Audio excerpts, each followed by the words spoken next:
শেখ হাসিনার শাসনামলকে টর্নেডোর সঙ্গে তুলনা করেছেন অন্তর্বর্তী সরকারের প্রধান উপদেষ্টা ডক্টর মোহাম্মদ ইউনূস। ব্রিটিশ সংবাদ মাধ্যম বিবিসিকে দেওয়া এক সাক্ষাৎকারে তিনি এ মন্তব্য করেন। বৃহস্পতিবার 6 মার্চ বিবিসি অনলাইনে সাক্ষাৎকারটি প্রকাশ করা হয়েছে। প্রধান উপদেষ্টার বাসভবন যমুনা বিবিসিকে এই সাক্ষাৎকার দেন তিনি। এ সময় প্রধান উপদেষ্টা বলেন, দীর্ঘ সময় ধরে ক্ষমতায় থাকা শেখ হাসিনা ক্ষমতাচ্যুত হওয়ার পর দায়িত্ব নেওয়ার কথা শুনে চমকে যান তিনি। বলেন, আমি জানতাম না যে আমি সরকার পরিচালনা করব। আমি এর আগে কখনো সরকার পরিচালনা করিনি এবং তারপরেও আমাকে ঠিকঠাক কাজ করতে হয়েছিল। ডক্টর মোহাম্মদ ইউনূস বলেন, এটা স্থির হয়ে গেল আমরা অন্যান্য কিছু জিনিস সংগঠিত করতে শুরু করি, যার মধ্যে আইন শৃঙ্খলা পুনরুদ্ধার করা এবং অর্থনীতি ঠিক করা দেশের জন্য অগ্রাধিকার ছিল।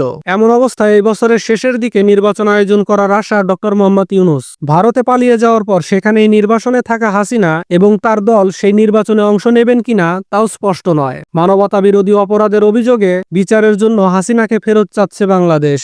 অধ্যাপক ইউনূস ঢাকা তার সরকারি বাসভবনে বিবিসিকে দেওয়া এই সাক্ষাৎকারে বলেন, তাদের আওয়ামী লীগকে সিদ্ধান্ত নিতে হবে তারা এটা নির্বাচন করতে চায় কিনা। আমি তাদের জন্য সিদ্ধান্ত নিতে পারি না। নির্বাচনে কারা অংশগ্রহণ করবে তা নির্বাচন কমিশন সিদ্ধান্ত নেয়। তিনি বলেন, শান্তি ও আইন শৃঙ্খলা সবচেয়ে গুরুত্বপূর্ণ জিনিস এবং এরপর অর্থনীতি। কিন্তু আগের সরকার এক ছিন্ন বিচ্ছিন্ন অর্থনীতি, বিধ্বস্ত অর্থনীতি রেখে গেছে।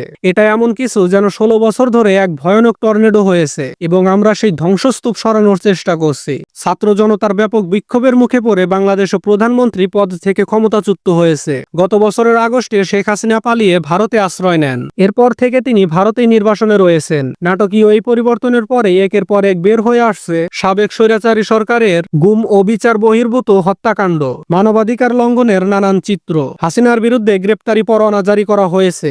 দাবি উঠেছে দল হিসাবে আওয়ামী লীগের বিচারেরও।